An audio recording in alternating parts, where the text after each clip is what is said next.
All right, welcome back this afternoon. It's not midday anymore. Joining us today is bariatric surgery specialist Dr. James Barnes with Christus Highland Hospital, and he is here today for our Healthline 3 to discuss the differences between gastric bypass and sleeve gastrectomy.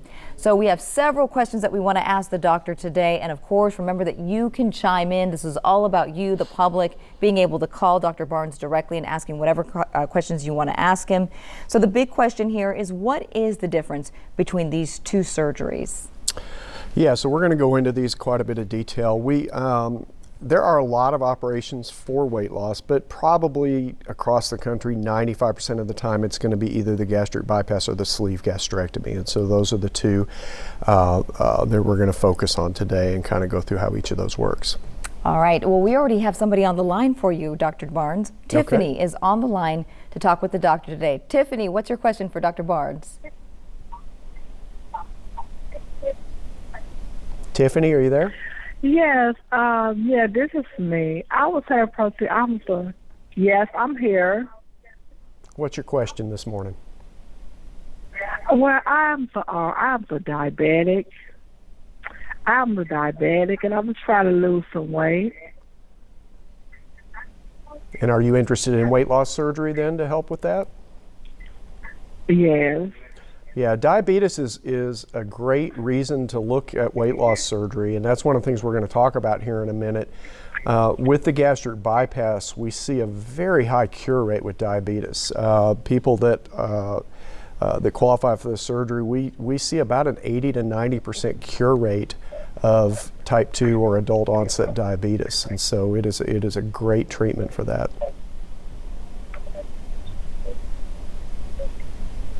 But if that's something you're interested in, we could certainly talk with you about it and see if you would qualify for the surgery. Tiffany? Okay. Did Dr. Barnes answer all of your questions? Yes. Do you have any other questions for him? Yes. All right. Well, thank you so much for calling. Go ahead. I would love to do. Okay. I would love to do that because I was having problems. Well, great. If you can just call my office, Tiffany, and my staff will help. They'll talk with you about it, see if it's something that you'd be a candidate for, and see about getting you in to see us.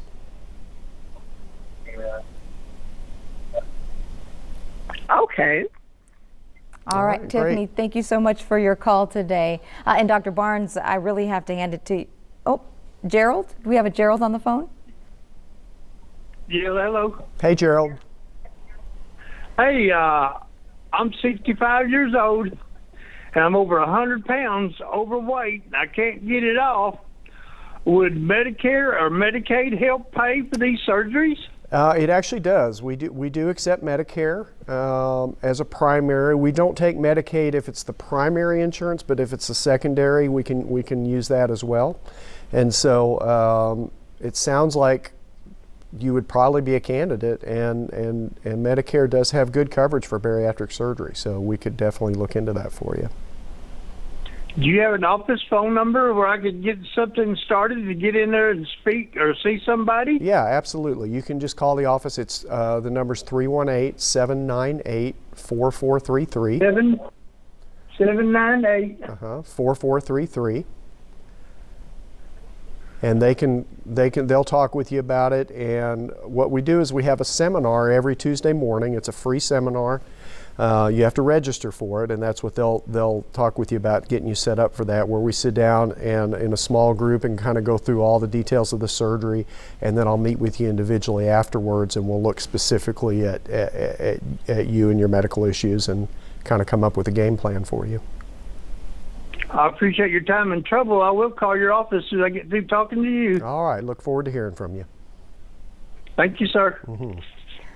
All right, Doc, look at that. You're so popular. I mean, I've never had this many calls back to back to back. And I think, do we have another phone call?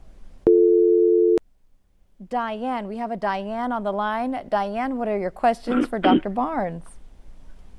Yes, Dr. Barnes, I'm 66 years old, and I have heart problems and diabetes. and I weigh 230 pounds, I'd say, and I'm 5'8" and a half. And do you think I would be a good candidate? Yeah, I think you're going to be kind of on the lower end, but I bet your BMI or your body mass index is still going to be heavy enough to qualify.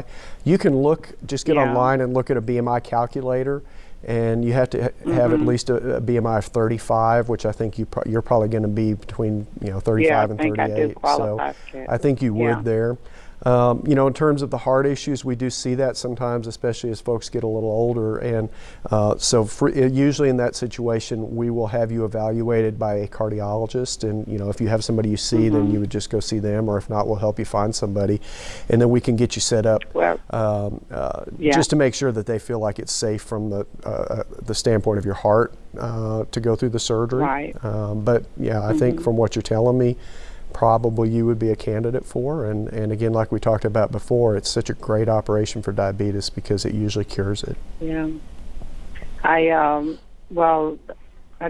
In September, I just had another stent put in, and so I have 9 now. And, so you're probably on a blood thinner if you just had a stent put in. So we might have to wait a little while. Usually they like us to wait at least 6 months after they start you on blood thinner. So but we could certainly get the ball rolling and kind of get started with it, and then just whenever your cardiologist says it's okay to move forward, then we could go ahead. Okay. All right. Thank you. All right. Thank you. All right, Diane, thanks so much for your question. I noticed that a lot of the people that do call in, I can't ask you any questions because we got another caller. Connie is on the line to talk with Dr. Barnes, and this is exactly what we want. So fire away. Yeah. Hey, Connie. Connie, are you there? Hello? Hey, Connie, can you hear us? Hello? Hi there. Can you hear us? Are we speaking with a Connie? Hello? Pawnee. Yes. Hi there. Tell us what your questions are for Dr. Barnes. I went ahead and I weigh 540 pounds. Are you interested in looking at surgery? I don't know if I should get the gastro. Yeah, I think, obviously we'd have to get you in and talk with you about it, but, certainly at that weight, we know for sure that the only way to have a significant weight loss and keep that weight off long term is going to be surgically. And there's different options, and we're going to go into some of that here in a minute about comparing a bypass and a sleeve. But I think we could certainly get you in and talk with you about that. Pawnee, do you need? Will it be health risk? I'm sorry, say again? He asked about health risks. Will it be a health risk? Of any type of, there are some risks with surgery. I mean, these are big operations that we do, and so there are certainly some risks that go along with it. They're pretty small, quite honestly, and we have a very low complication rate, and most people go through without any major issues. And I always tell people, there's risk of surgery, but there's risk of not having surgery. There's risk of morbid obesity, and you have to sort of compare those two, because for most people, I think the risk of being overweight and the health issues that go along with that are going to be much greater than the risk of having an operation. But that's also something we discuss in quite a bit of detail when you come into the office. Okay. Okay. Thank you, because that makes me, it reassures that I'll be okay. Well, good. Well, just give us a call if you want, and we'd be happy to see you. And Pawnee, do you know how to get in touch with Dr. Barnes? Do you have all of his information? Yes, ma'am. All right, perfect. Thank you so much. Thank you. Thank you for calling in and asking your important questions. Listening to the callers that call in, obviously this is a major topic. I've never seen this many people calling in this early on. Let's talk a little bit about just how common it is to find people who are morbidly obese who really can't get that weight off. Yeah, we've learned that with morbid obesity, there's sort of a misconception that people have with morbid obesity that will just, if you just go on a diet and, go to the gym or whatever, you can lose the weight. And what we found is that the success rate of with morbid obesity of losing a significant amount of weight and keeping it off without surgery is less than 5%. It's just almost, most people just aren't going to do it and be successful with it. With surgery, we see a much higher success rate. Most people do really well with that, and most people keep the weight off long term. Excellent. And I know you've been wanting to get into this, but what is, if you want to go into a little bit greater detail, the difference between the bypass and the sleeve? Yeah, absolutely. So let's talk about that for a minute.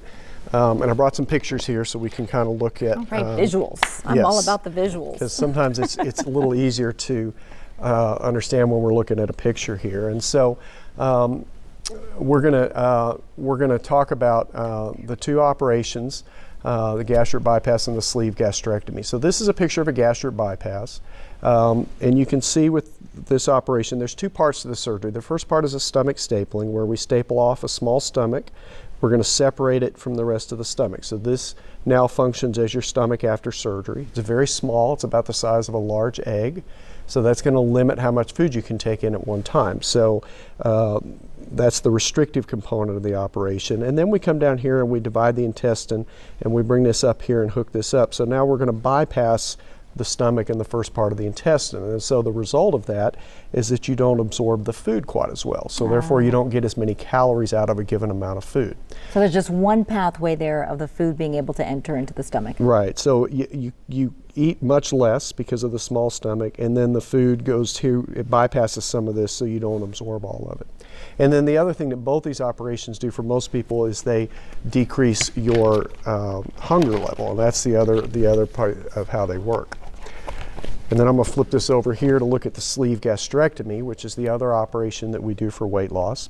And so with the sleeve, you can see here, this one's a newer operation. It's been around about 8 or 10 years, not as long as the bypass. The bypass has been around about 50 years, so we have a lot of information about that. But with the sleeve, we take the stapler, we staple right up here, and then with this operation, we're going to actually remove about 2/3 of the stomach. So all this comes out. We're going to leave a little narrow tube of stomach. It's about the size and shape of a small banana. And so this restricts how much food a person can eat because of the small stomach here.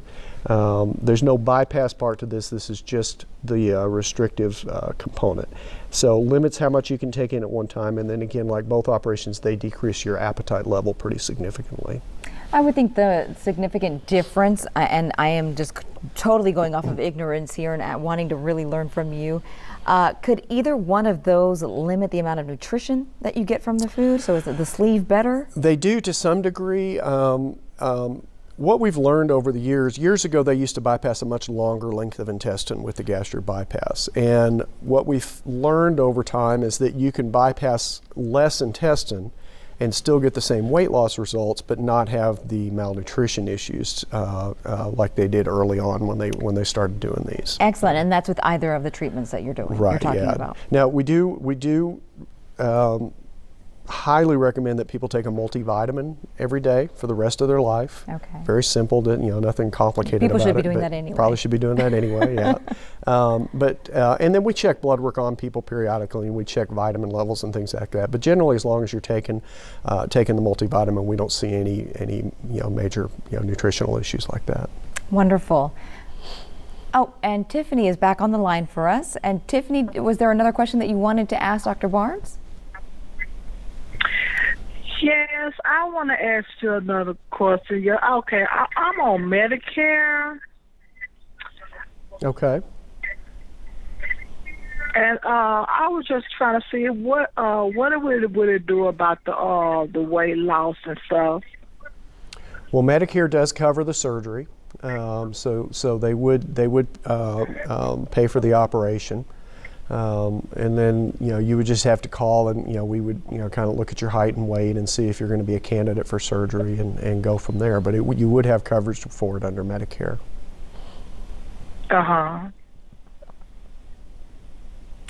Is that all your questions, Tiffany? Yes. Well, who do you have to call? You can just call my office, and again, that number is 318-798-4433.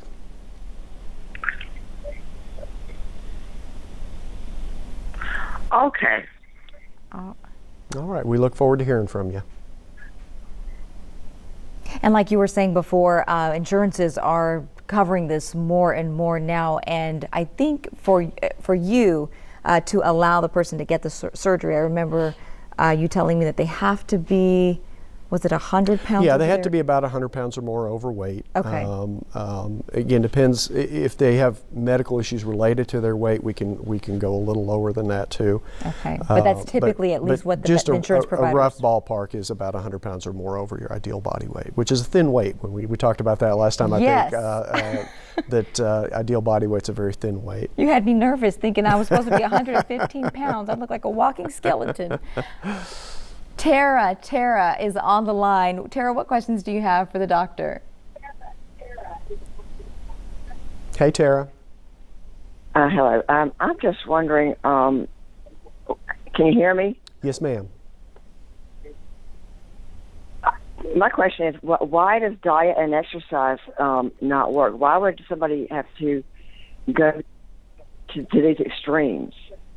Well, let's break that down into two categories. First of all, exercise, while it is really great for you, and I encourage people to do it, it doesn't have a big impact on your weight. And you're not really going to burn that many calories from exercise. The biggest part of weight loss comes from diet.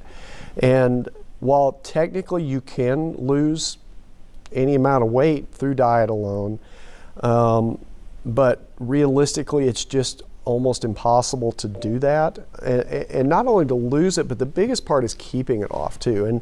And you know, most people could lose a significant amount of weight if they really put their mind to it. And I see that all the time. People come in and say, well, I did such and such diet and I lost 75 pounds, but a year later I'd gained it back plus another 20. And we see that all the time. So it's the long-term stuff that's really difficult without the surgery, and that's the a big part of what the surgery does is it helps you maintain that weight loss throughout the rest of your life. And we try not, I noticed you mentioned extreme measures with the surgery, and we really think of that not so much of an extreme measure, but an effective measure, because we know that that's what works, and we know that the other stuff just really doesn't work very well for morbid obesity. So you don't think it's a self-discipline issue? Well, in terms of the eating, that's what I think where it's very difficult is what you're trying to say. Right, it is. And I guess you could technically say that's what it is, but in reality, we just know that it's just not a realistic expectation to lose a substantial amount of weight and keep it off without surgery. It's just so rare that happens. Okay, thank you. All right, thanks for your call.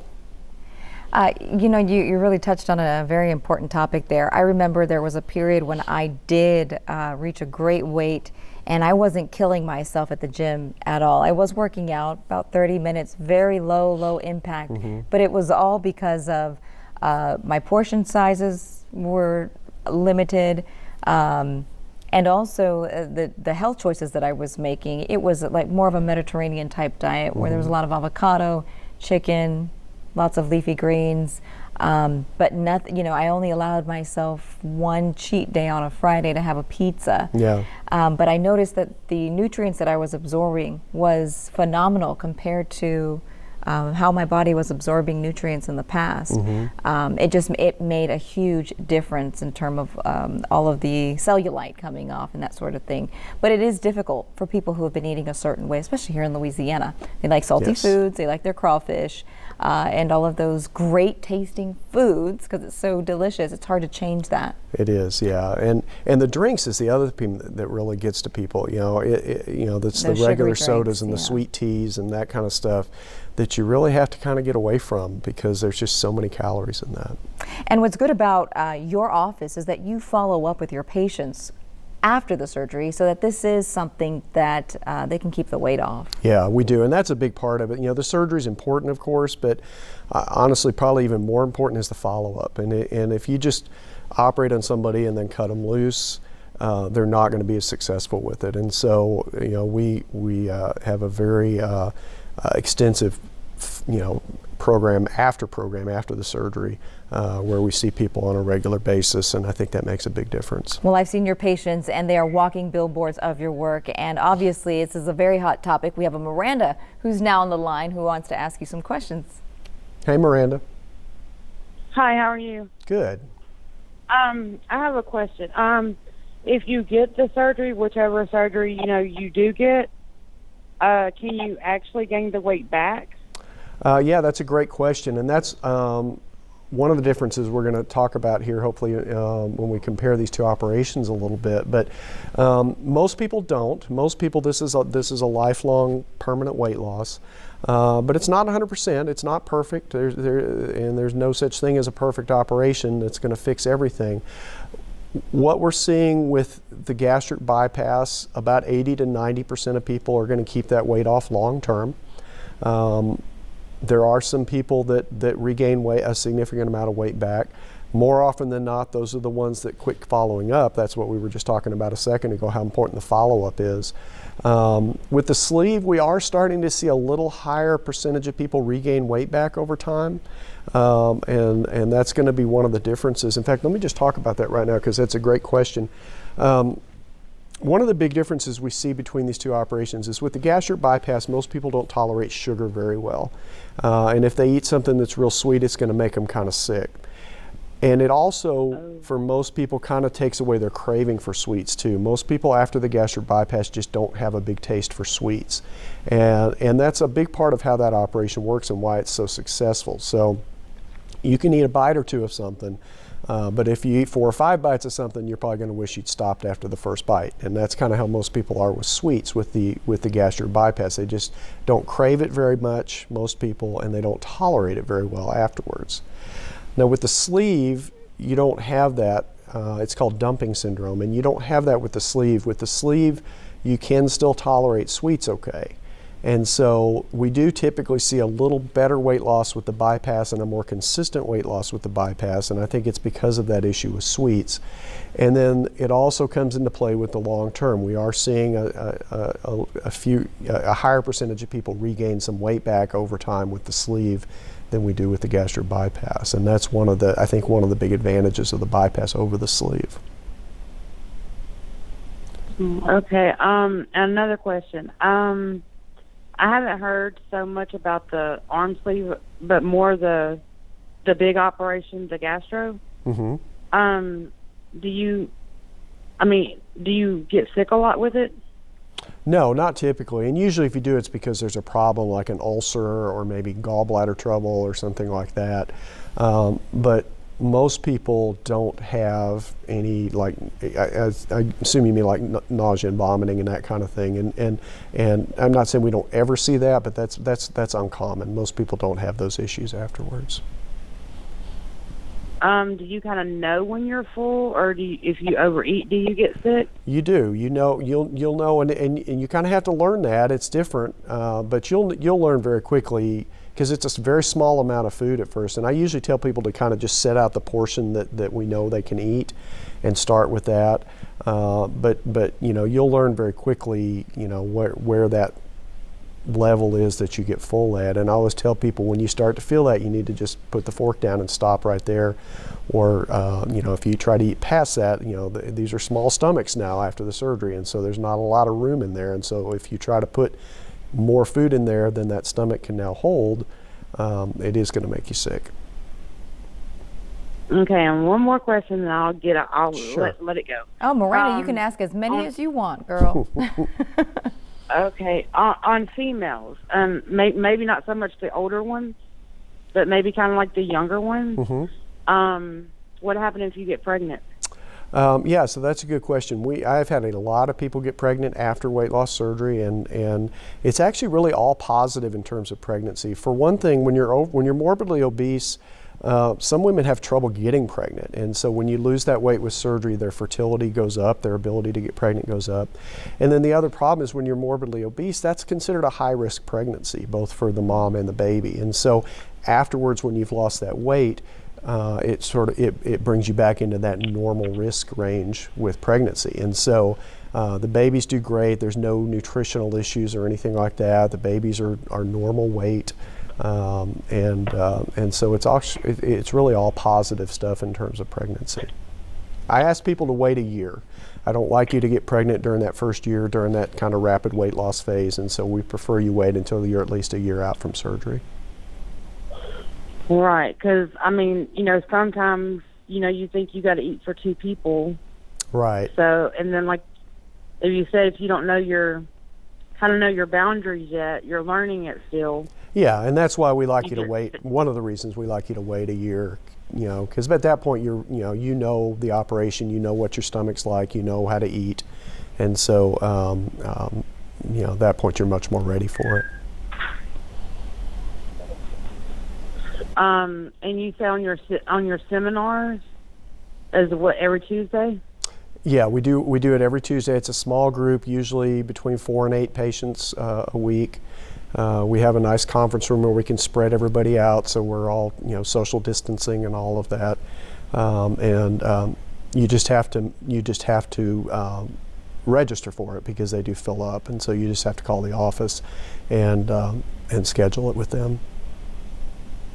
Or do you register online? You need to call the office. That's the best way to do that. Just call that 798-4433 number, and they'll get you set up for one. And like with me, say for instance, I have high blood pressure. If I qualified or if I did the surgery, would I still be on blood pressure medication? Most people get off of that. We see, and that's one of the great things with these operations, things like diabetes and high blood pressure and sleep apnea, reflux disease, osteoarthritis, pain in the knees and back. Those issues are usually cured after surgery. I would say about 80% of people get off their blood pressure medicine afterwards. So most people are able to get rid of majority of their medication after the surgery. Does it also help with cholesterol? It does. That's the other thing it helps with a lot too. Now there are some people that just genetically have a high cholesterol, and that's not going to change, but the majority of people, their cholesterol goes down pretty significantly. Okay, I think I got everything squared away. All right. Excellent. Well, thanks for your call. Those are great and then questions. I'll just reschedule, schedule to go, come to a seminar or something. Yeah, that'd be great. Thank you. Thank you. Thank you. Thank you, Miranda. That's an excellent question. We have another caller. Mary is on the line. You're just so popular today. I'm glad people are calling in. Hey, Mary. Hi, how are you? Great. How are you? Could be better. My question to you is, after the surgery, how long does it really take you to get well, to heal from it?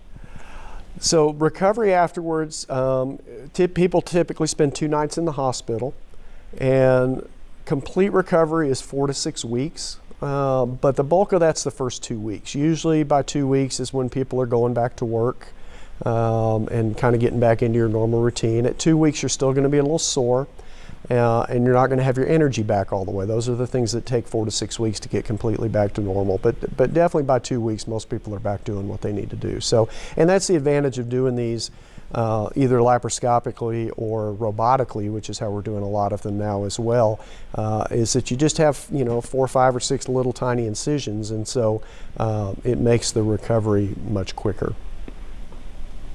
Oh, okay. That sounds good. I have a lot of problems going on, and really I'm trying to figure out which way I need to go. All right. Well, I bet we could help you with that. Just give us a call. We'll look into it for you. Okay. Thank you so much. You all have a great day. You're welcome. You too. I love the fact that you create these seminars for folks. We have 1 minute left in the show. If there's anything that you want to get out there, mostly how people can get in touch with you. Right, and we've talked about calling the office number and 798-4433, signing up for a seminar, and then we'll sit down and go through a lot more detail about these operations and how they work. And again, we really try hard to tailor fit this to each individual patient in terms of what they're going to get the best results with. All right, Dr. Barnes, it has been a pleasure working with you today. I feel like you're Thank you. popular, you need to get your own app now. The Dr. Barnes We'll app. have to work on that. All right. Everybody, thank you so much for calling in today. Have a blessed and wonderful day. And remember, you can find them at Christus Highland Hospital. Take care.